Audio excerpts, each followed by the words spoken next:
President Bola Tinubu has challenged his cabinet members to change the narrative of Nigeria through effective service delivery. Speaking on the last day of the three-day cabinet retreat held in Abuja, President Tinubu urges ministers, civil servants present to bring about economic prosperity for the people of Nigeria as captured in the renewed hope agenda of his administration. This news report has more details.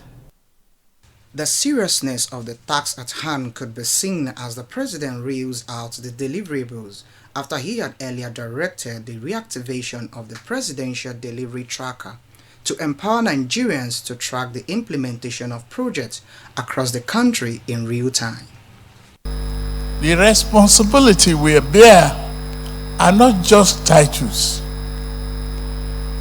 They are hope and aspiration of millions of Nigerians. You might be ready to forget about the rest of the world, but as a Nigerian, let's go out there. Let's bond together. Let me remind you that you are not here to make excuses. Neither am I. We must put aside personal ambitions and focus on the progress of our nation. In his closing remarks, the Secretary to the federal government highlights the takeaway for all present as everyone is expected to contribute to the actualization of the goal to the national prosperity. Revitalize a roadmap for the steel industry. Revive power plant projects that have been previously paused, including the Ajaokuta Steel Plant. Engage with OPEC to increase Nigeria's crude oil production quota.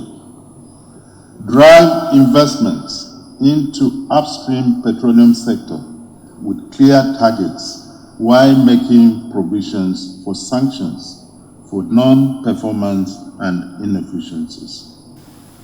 5. Focus on education, health and social development as essential pillars of development.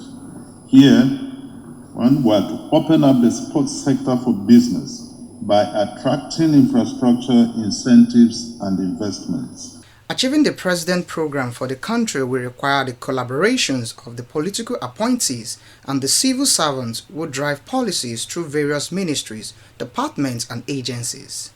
Civil servants have a big role to play in the delivery of the promises of this administration to its citizens. And so the onus is on us as civil servants to step up. We must step up in whatever it is we're doing to ensure that we do not slack. And I'm glad that both the permanent secretaries and the ministers are signing the KPIs with Mr. President. So the civil servants, it means that the civil servants have been joined in that delivery process. And so we must all work to ensure that the promises are delivered to Nigerians. At the end of the 4-year mandate given to Mr. President by the people, it will be clear whether he has walked the talk with his team.